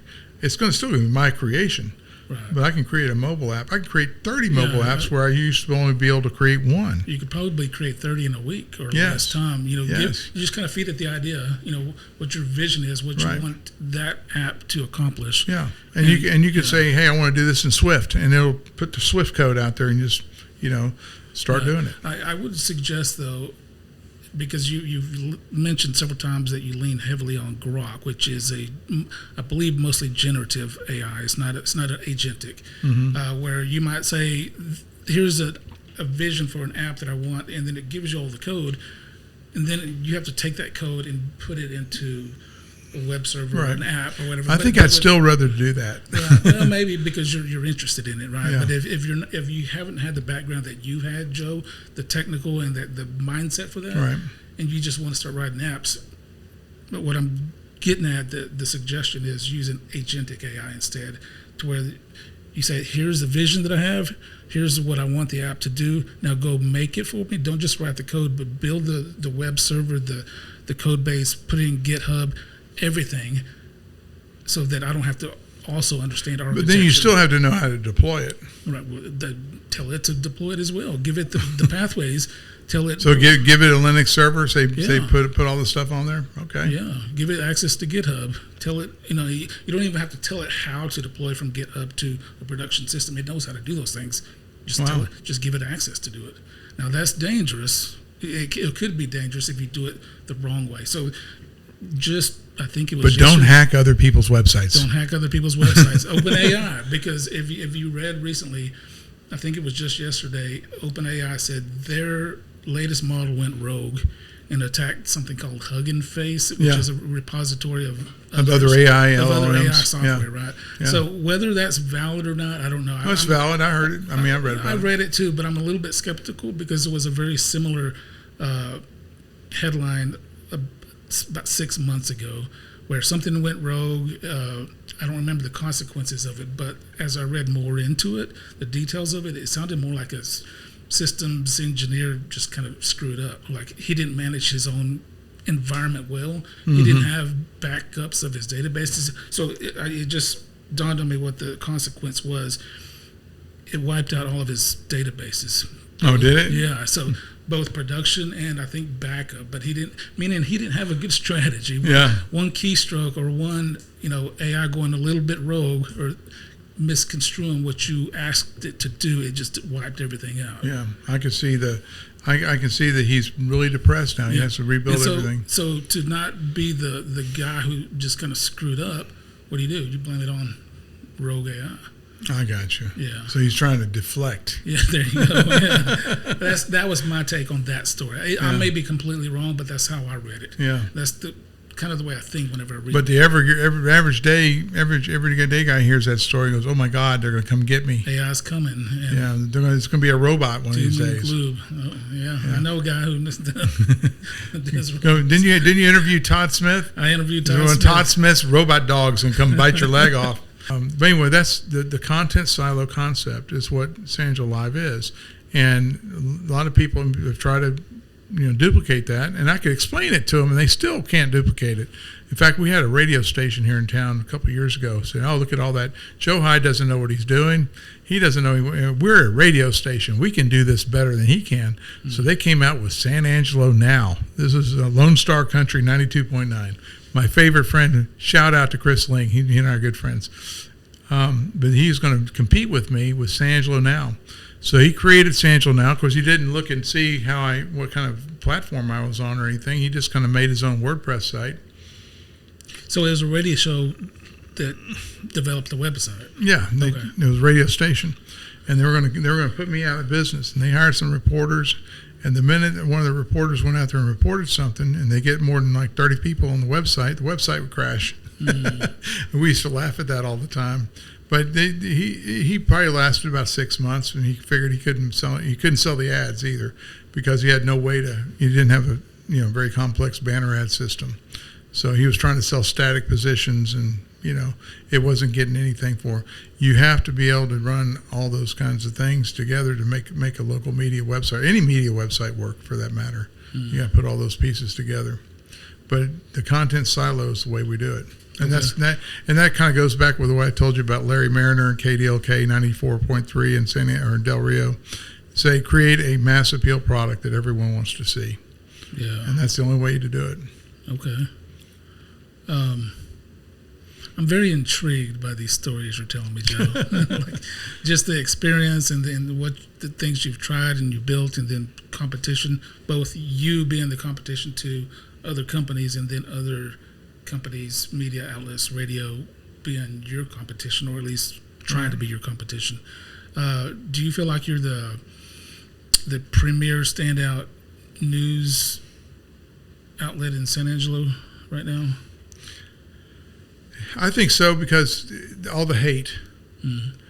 When I first started, everyone hated the Standard Times.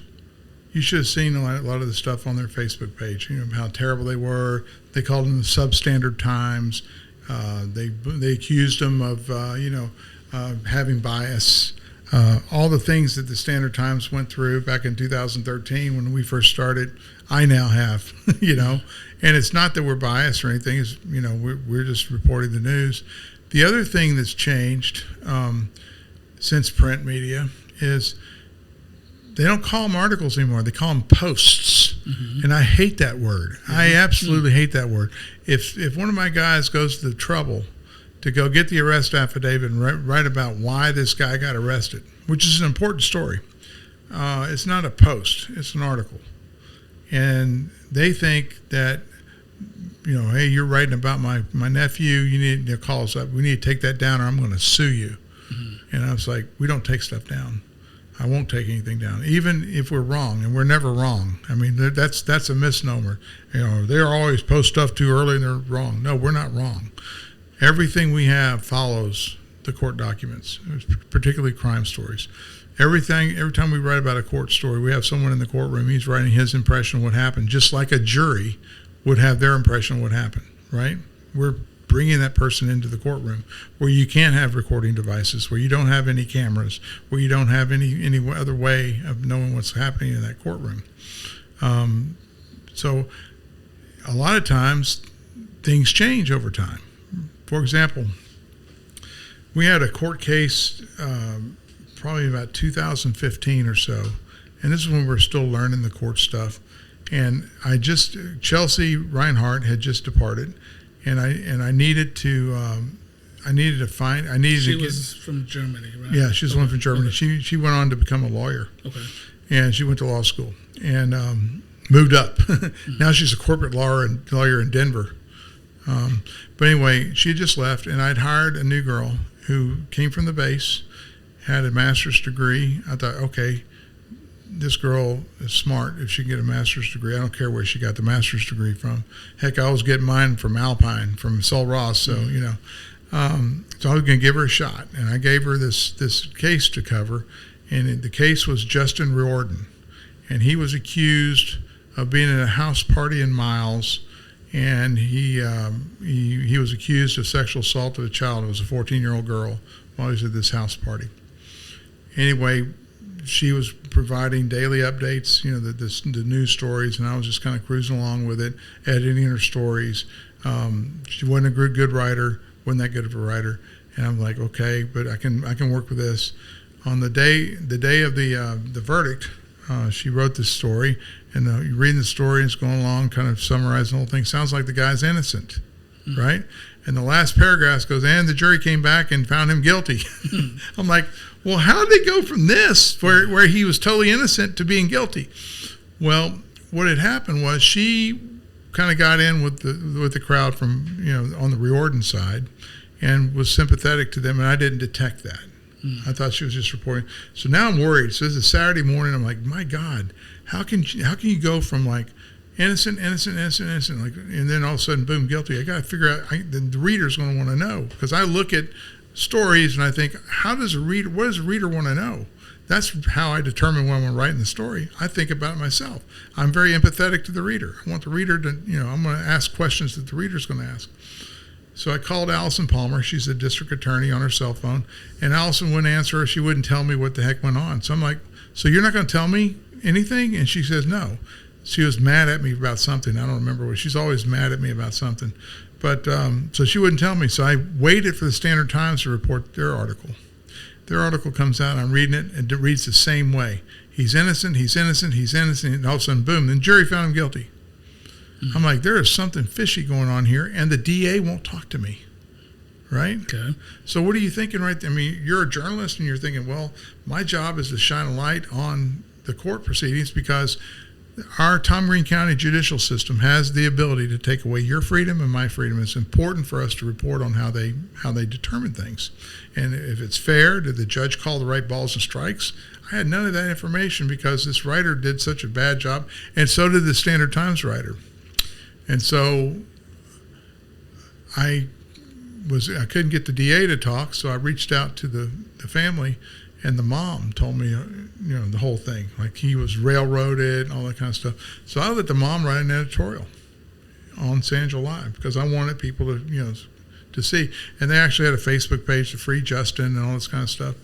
Anyway, this thing goes to, they go to try to get a retrial, and Judge Barbara Walther denies it, and I have a lot of respect for Judge Walther, so I think something's not right here.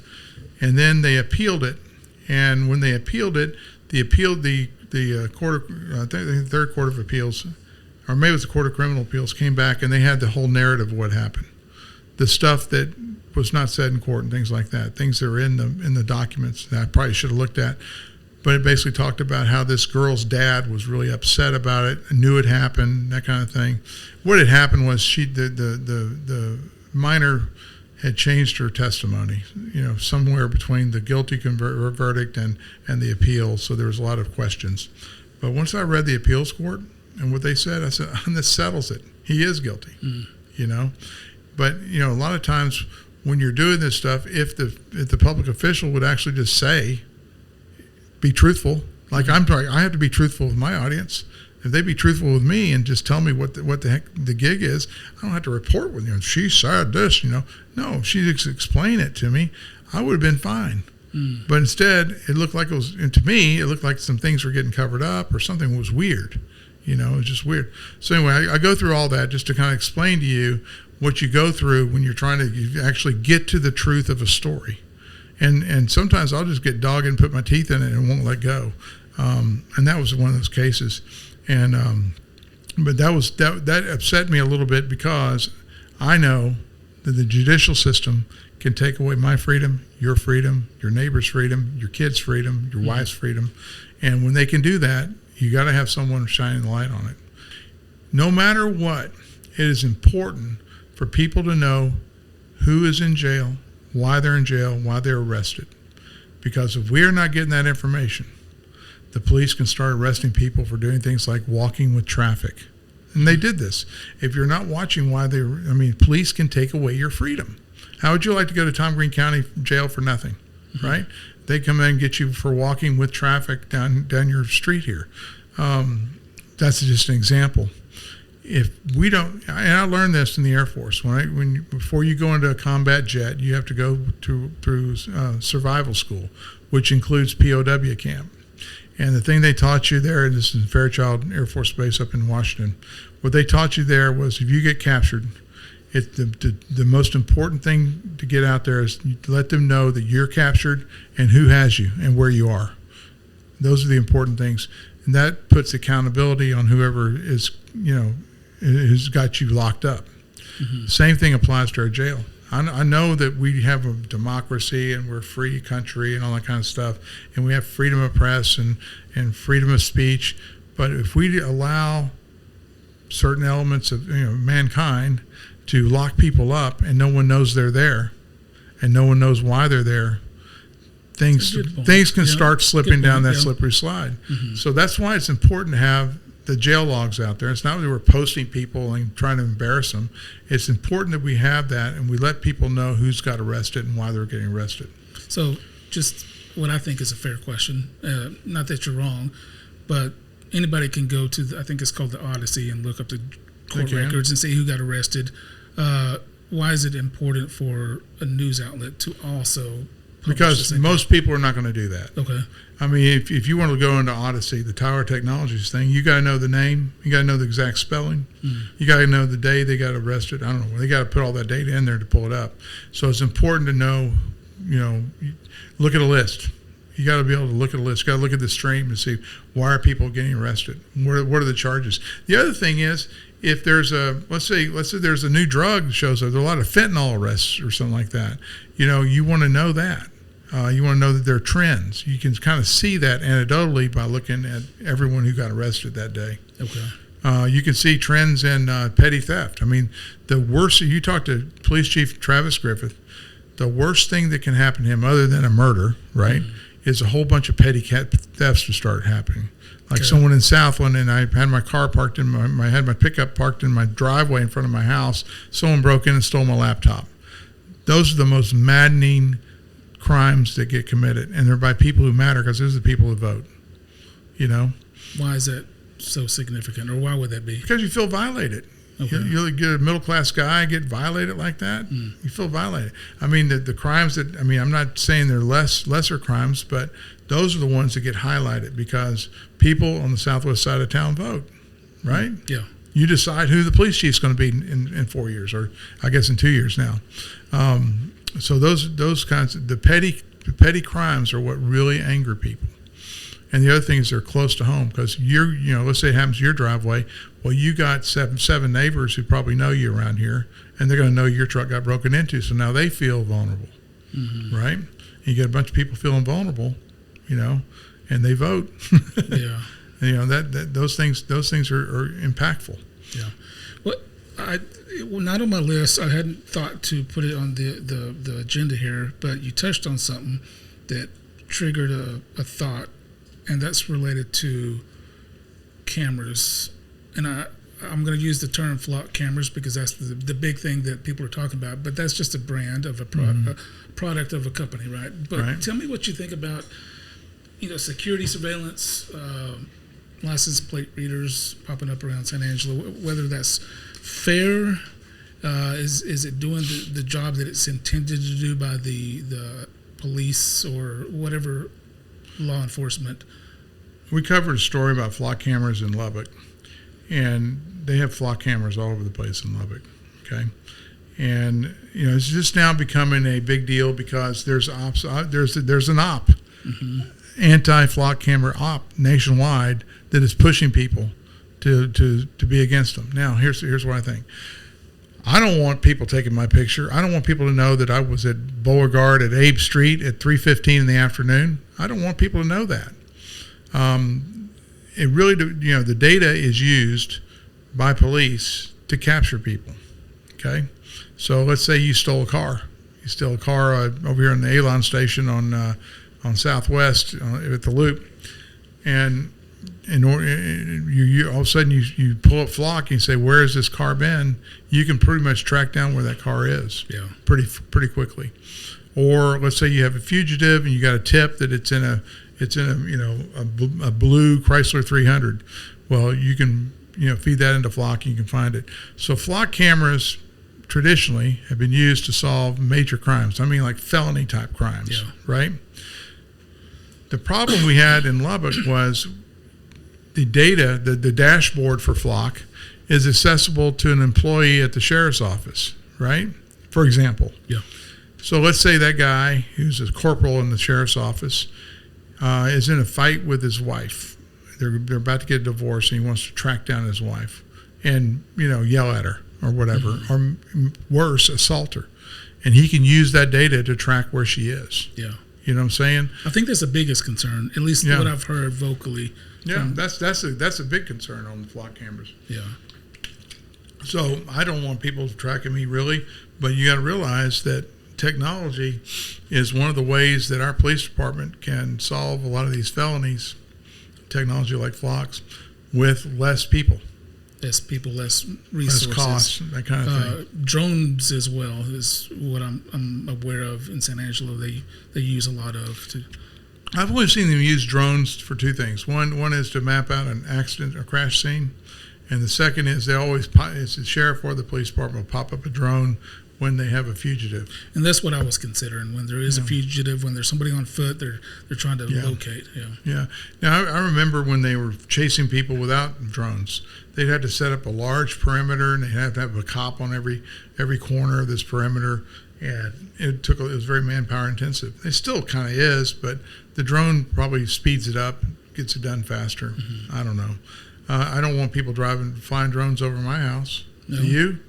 I own a drone and I fly it over places. Unless it's your drone. Unless it's my drone. I technically I'm not supposed to fly in this neighborhood because of the proximity to the airport without getting approval.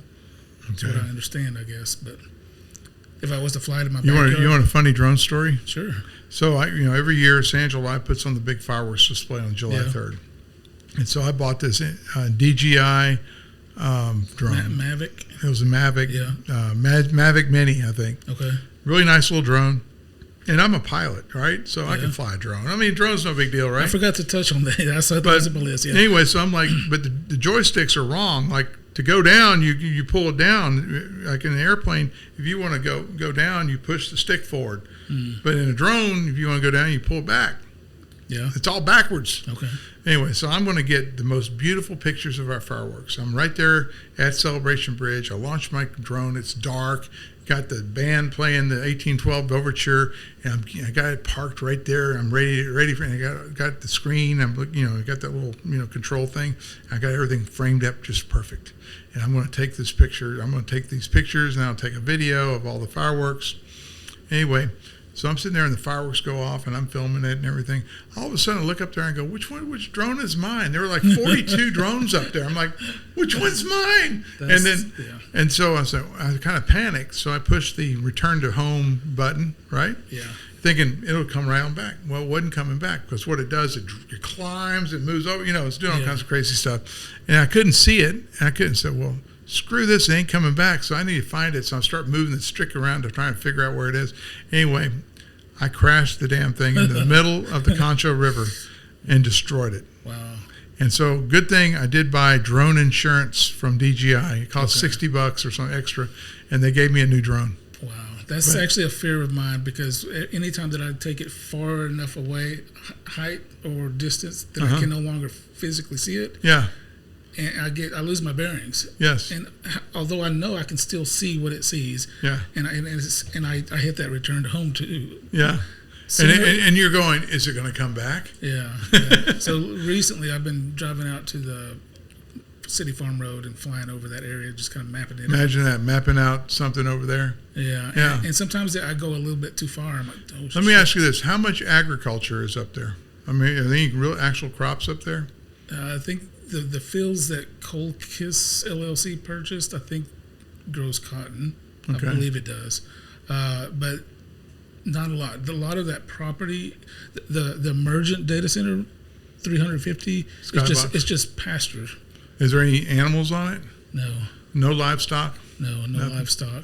A lot of that land, and this is something I didn't know, but a lot of that land in that area off of that, what I'm calling the City Farm corridor is city. Yeah, city owns it. City owns it, and primarily for wastewater processing. Right. There's a couple of very large big tanks.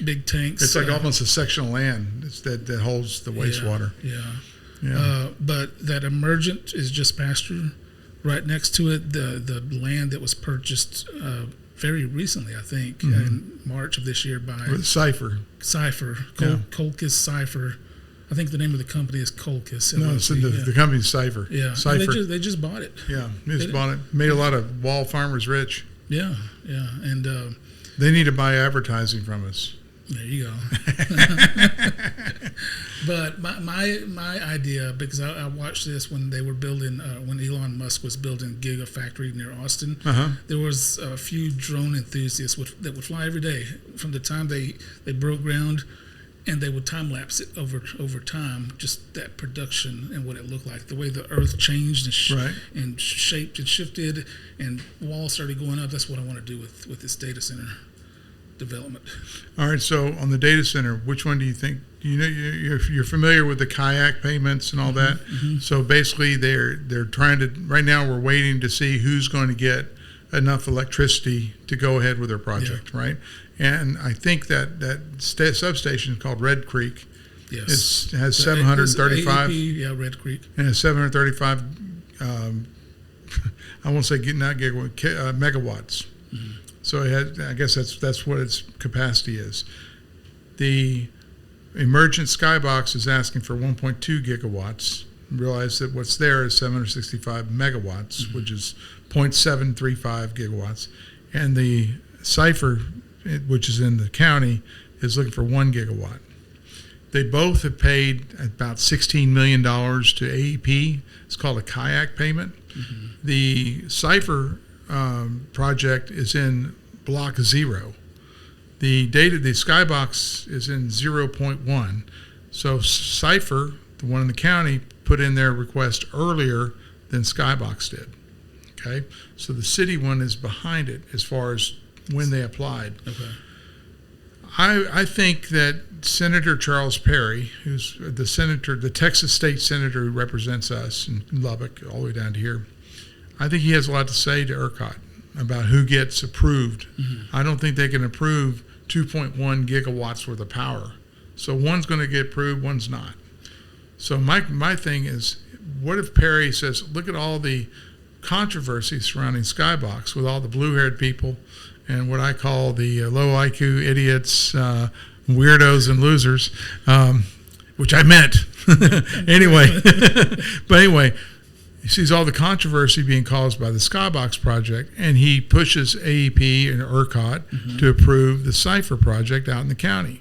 They still build a gigantic data center. We still have, which I think is a true concern, we still have the pressure on our housing, upward pressure on housing, hotel costs.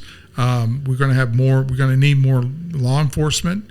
We're going to need more fire protection. Yeah, because our population is going to be. It's going to bulge a little bit. So I believe I understand where you're going with this. Meaning the Cipher, city. Yeah, Cipher will likely get that first. Well, I don't know. I'm just thinking. What if they do? Now the city doesn't get the revenue. Yeah. But they get all the expenses. Yeah. So now we're really messed up.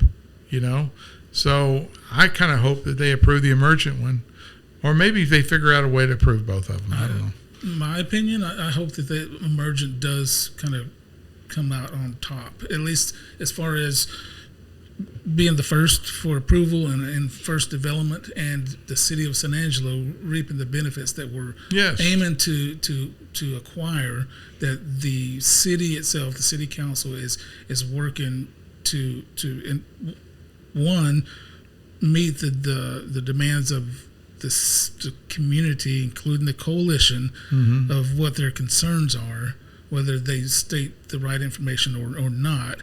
Water, power, you mentioned the construction, all of those things are valid concerns, and I've said that from the very beginning.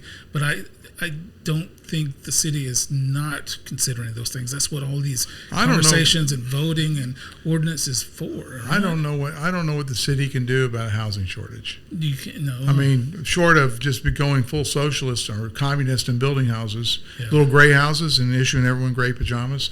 Don't want them to do that. But we're going to have inflation on that, or supply and demand problems. I don't think it's as bad as these guys that come down and speak at the mic in front of the city council meetings on data centers.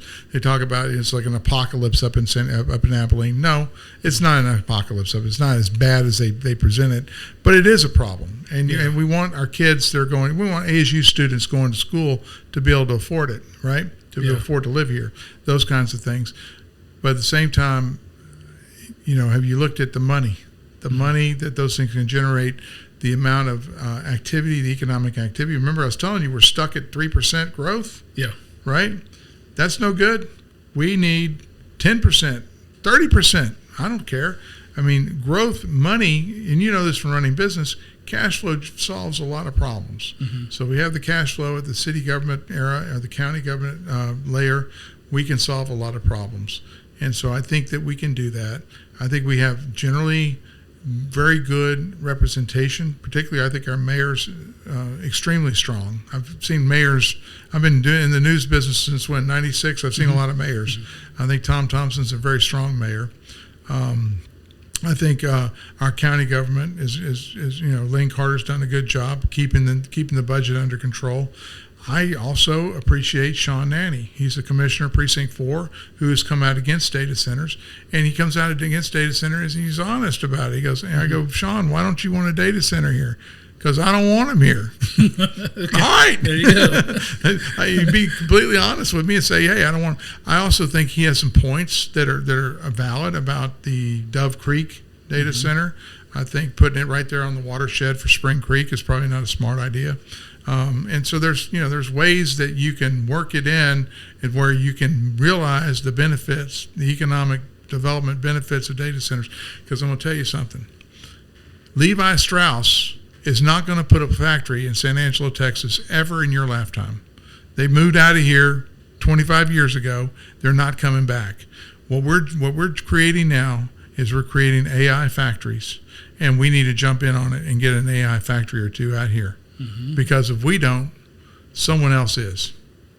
That's the bottom line. I agree. Yeah. So, I think we would miss out on an opportunity. But to say that though, I don't think it matters so much if Emergent comes out and wins, if the city passes all the ordinance, and because of the controversy, like you just said, Senator Perry pushes the other one first. They're just going to happen. Yeah. They're just going to happen. Well, I mean, if you don't get the level 1 or level 0 that they're doing, which, by the way, they're going to announce it on August 7th. Okay. I don't know if they're going to announce it. They're going to decide on August 7th. That's when they're going to decide who gets what. The other thing that's thrown this into a loop, and we don't know what's going to happen, is the Paxton-Tallarico Senate race. So Tallarico is a really good candidate for Senate. And he's running circles around Paxton right now. One of the issues he picked up about a week ago was data centers. Gina Hinojosa, I can't pronounce her last name, but she's running against Greg Abbott. She is killing Abbott on data centers. It got to the point where Abbott came out against data centers, even though there's like 4 data centers that donated to his political PAC a lot of money. So I don't know if that's going to fly too well, but they might. The governor might stop them. Might stop them because the Republicans are going to be worried. They're going to be worried that Paxton's going to lose to Tallarico. That'll be the first statewide Republican to lose an election since the 90s, right? Which means if Talarico beats Paxton, what about Lieutenant Governor Dan Patrick? He's a statewide. He might be next. Or our state comptroller, Don Huffines, he might be next. Or worse, the governor might go Democrat. Yeah. So the politics are heating up for November, which may impact what they do about data centers in August. Yeah, I see that. So there you go. May not get a data center at all in Texas. and in Texas or San Angelo, and if it didn't happen in San Angelo, I mean, do we just fall apart? Do we turn into nothing? Maybe not. No, we won't. We have a diversified economy. We'll be fine, but we're not going to grow. Right. And so people always complain that when your kids graduate from high school, they just leave town. Well, they're leaving town because there's no opportunity There's nothing here. Yeah. So we need opportunity, and this is, like I said, you're not going to get a Levi Strauss factory. You're not going to get a factory manufacturing stuff here. AI manufacturing is something that we could be really good at. And the last thing I'll say is the AI centers can be connected to better internet. I think we have better internet infrastructure here because of the GTE Southwest legacy that brought in the internet earlier than anywhere else. Yeah. So I could get on board with that. I didn't know that, but yeah. Yeah. Okay. Well, Joe, this has been a very good conversation. I really appreciate you coming here and doing